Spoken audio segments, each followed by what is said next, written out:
I don't usually do technology, but I've done something to the printer at home. So I'm going to try and use my laptop and hope the battery lasts. Okay, right. I'm going to be saying an awful lot of the stuff that Pragna said, which isn't surprising given our interconnections over very many years.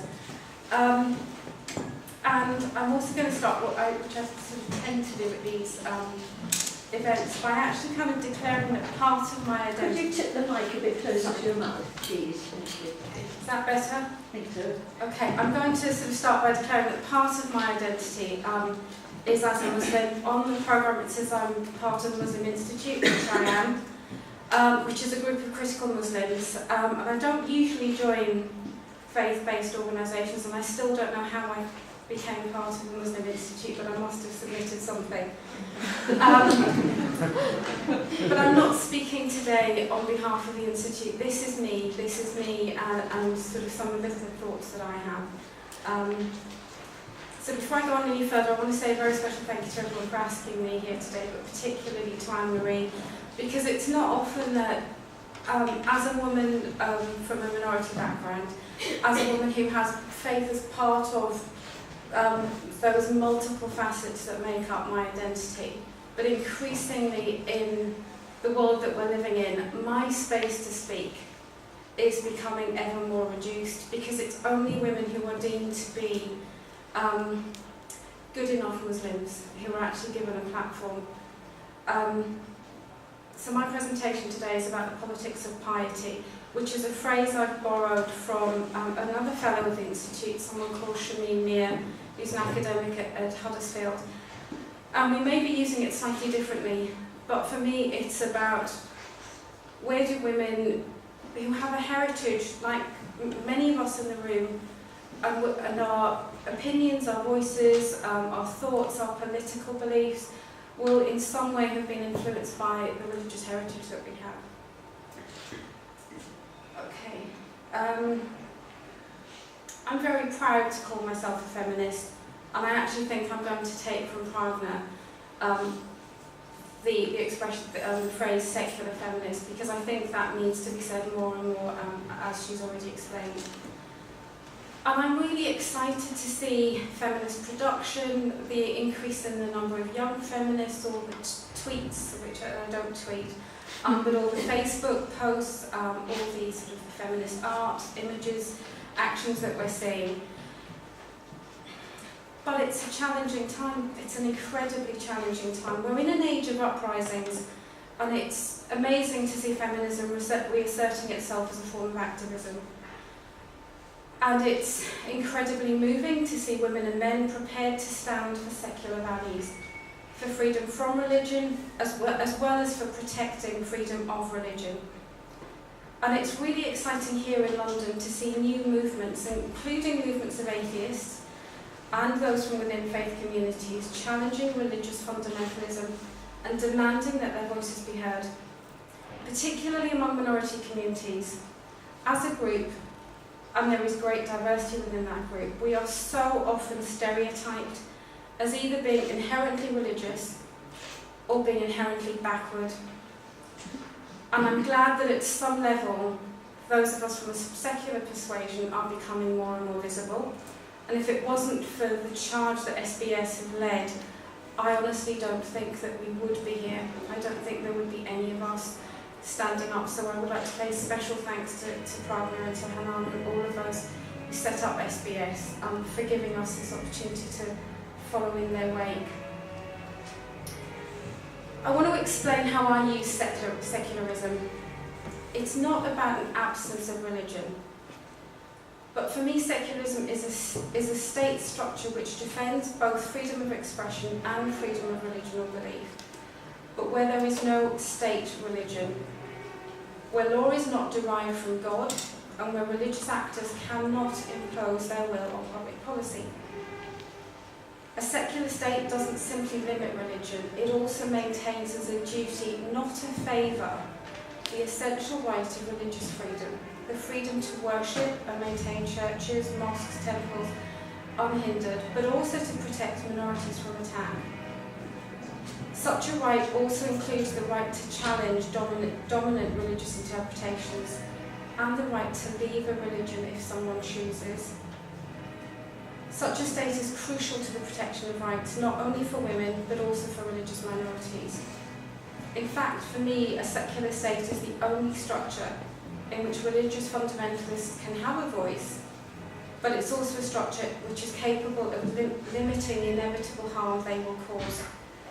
And I think an example of this, I'm not of Bangladeshi origin, I'm actually of Pakistani origin, is Bangladesh, which in stark contrast to its neighbour Pakistan is a state with a secular constitution on the one hand and a strong feminist leading civil society, which is delivering far better outcomes for development in general and for general equality than some other states. Oops, I knew I'd do something with technology. This isn't to say that women in secular spaces aren't oppressed. The battle for women's emancipation continues across the world, and in any conversation about feminism, we cannot and should not ignore patriarchy. Of course, patriarchy controls both religious and secular spaces. And here I wish to make a distinction between a faith-based space and a religious space. As a very close friend of mine has pointed out to me recently, feminists need faith. We need to keep the faith that we can change the world when all of history tells us that we're on the losing side. So what I'm talking about is religious spaces, where religion and particular interpretations are used to reinforce and legitimise discrimination, inequality, violence and abuse.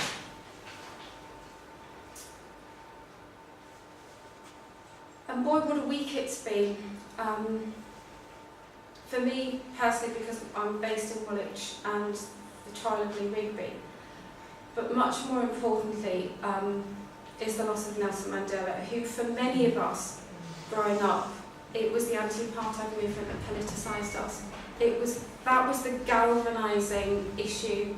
Even though it was South Africa, it was thousands of miles away. It was what politicised many of us during our teenagers and many who were older.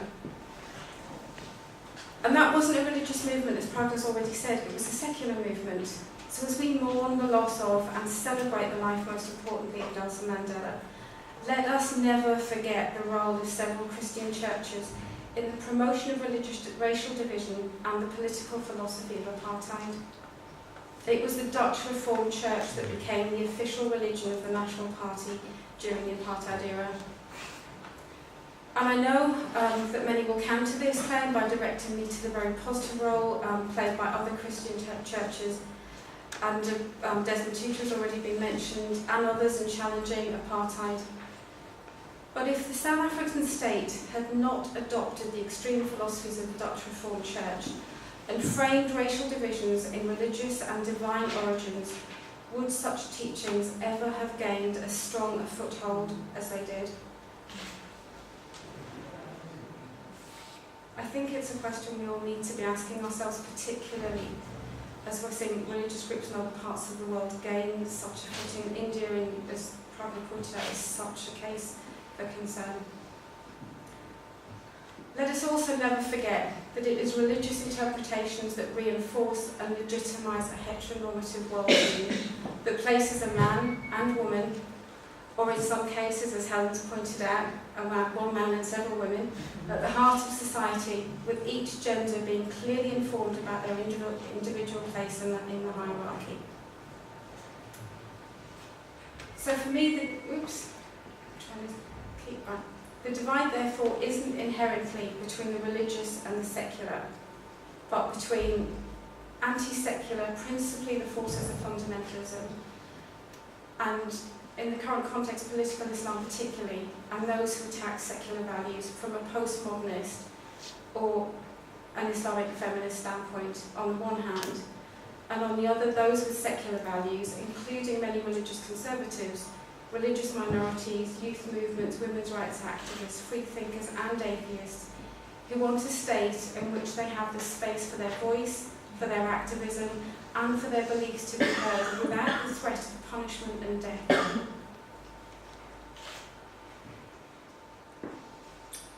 Religious groups are growing in their dominance in the policy of governments, while those with secular values are amongst those voicing their frustrations at the ever-shrinking space in which demands for equality can be voiced. So where do we go from here? And I think there is a real need for us to take stock, and listening to some of the questions, I think it's desperately needed. For the past 30 years or so, the dominant trend has been to assume that religiosity is rising. I'd like to see the evidence for this. That the desire for liberty and equality are quaint 19th century ideals. But does that mean that they are not values worth striving for? We're often told that we have to get with the programme of working within religion alone, and that is incredibly prominent in the anti-racist movement and working in a race equality sector. It's always, you must work with faith communities, you must work with faith communities, without checking what it is these faith communities are actually delivering and what the framework for that delivery is. That we have to make minute incremental, to get with, working within religious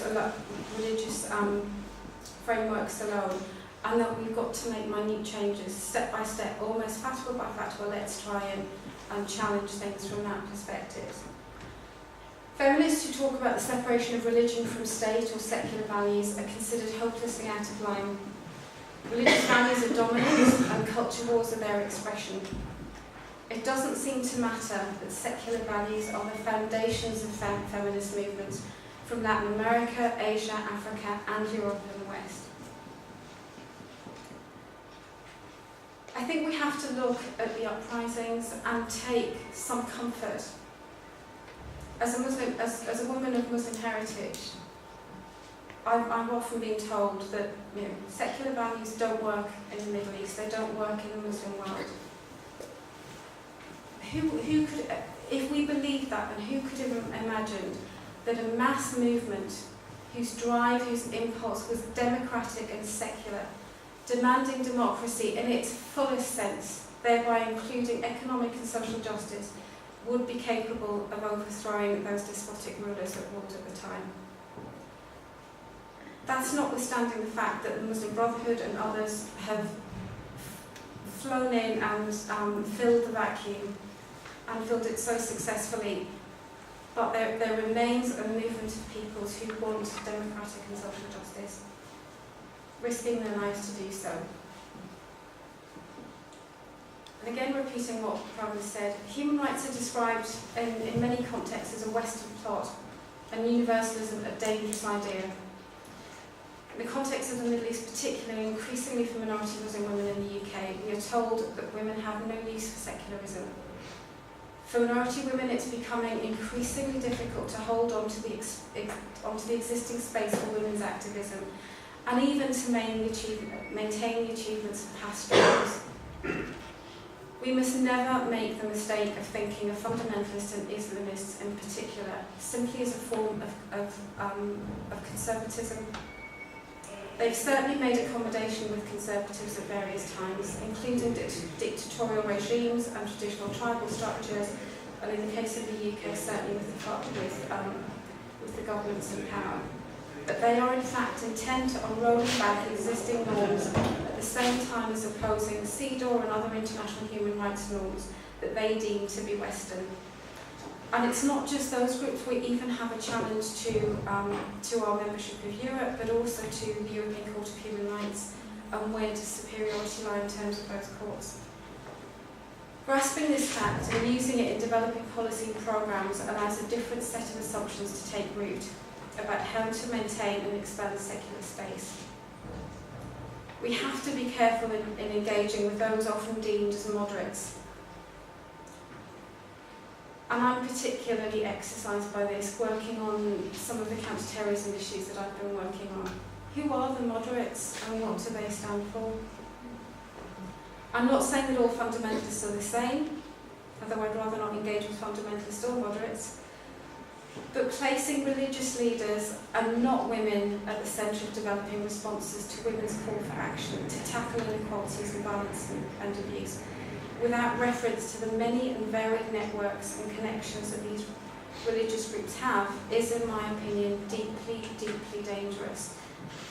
An example of this is Chaudhry Moinuddin, leader of the East London Mosque, a member of the Jamaat-e-Islami, recently indicted on war crimes by the Bangladesh War Crimes Tribunal, friend of Tony Blair. And it's not that the government don't know.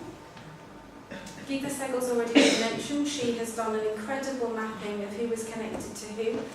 Quilliam, again already mentioned, have also mapped out the connections of various so-called moderate religious leaders. The government is sitting on this information. Are they choosing not to use it, or do they simply not care? I would be interested to know in the discussions that follow and in the years to come whether any real due diligence has been done to assess the harm done by the policy of treating the Muslim Brotherhood and the Jamaat Islami as partners of the government at various points on the war on terror. The government has been so enthusiastic in developing its partnerships with these people that I actually think they have done a huge disservice and harmed British Muslim communities. They put in play the whole philosophy of divide and rule for a new generation. And worse still, they've exported British-made fundamentalist Islam to other parts of the world. But even without a secular state, the places in which the religious and non-religious can strengthen their strategies and work together are crucial. Whether that be journalists, bloggers, grassroots organisations, human rights groups, which are genuinely universalist, and of course women's networks are important secular spaces. Global networks such as the International Solidarity Network of Women Living Under Muslim Laws and Musawa are important actors in keeping discussion alive between those who are believers and those who are not. But what they do is often misunderstood by international actors and by governments and policymakers. Women Living Under Muslim Law, for instance, has been valorised for promoting value pluralism by a human rights professor in the US on the one hand, and lauding for separating true religion from corrupt culture by British academics on the other. Neither of these claims is accurate and undermines the careful work on legal pluralism undertaken over many years by Women Living Under Muslim Law, which is the foundation for understanding what it is, as well as opposing its spread through Sharia courts, jugas, and the codification of customary law. In fact, many networkers, myself included, are reliant on understandings built through such networks and reflected in the human rights studies. Networks have participants with different views. So, for instance, while Musawa has undoubtedly faced difficult discussions about what sort of Muslims are to be part of it, whether it's those who are visibly observant only or others, its extraordinary founder, who include the feminist theologian Amna Wudu, based in the US, and Sisters in Islam, based in Malaysia, are very clear that they need to operate in a secular space without which they simply would not be able to conduct their feminist interpretations of religion. Unlike Islamic feminists in the West, groups like Sisters in Islam have been attacked by religious extremists, and yet they have warned against the rise of fundamentalism and protested against their government's collusion with the Saudis, who propagate extremist Islamic teachings. And whilst I wholeheartedly support and praise the work of Musawa in particular, and some of the other Muslim feminists and academics who are trying to change from within a position that I myself once held, I've now moved on, and I'm really struggling, and it's a very personal struggle, about how far can we take those challenges of interpreting religious texts and actually make a difference, especially when we're talking about the Muslim context and we're talking about such rigid structures of patriarchy. If the Anglican Church in 2013 in Britain can't make its mind up about whether or not we're going to have women bishops, who the hell is going to listen to a Muslim woman say, I don't think you've got this interpretation of the Quran? So it's a position that I've certainly moved on from. I'm deeply saddened by the increasing presence and strength of the religious lobby here in the UK. And specifically with reference to John Lee Rigby's horrific murder. I was talking to Helen before we were speaking. it's amazing how after an incident like that, the great and the good all turn up for their photo calls. And I was called to meetings with the Prime Minister and Boris Johnson and Ed Miliband over the days following that horrific act. And in all the meetings since, I have always been, without exception, the only woman in the room and the only non-faith-based person in the room. I can't claim, even though my organisation is an umbrella race equality organisation, to represent the voices of everybody else who sits outside of those faith structures. How could I? How could we at the Redditch Inclusion Project ever claim to do that? That's not silencing, that's exclusion.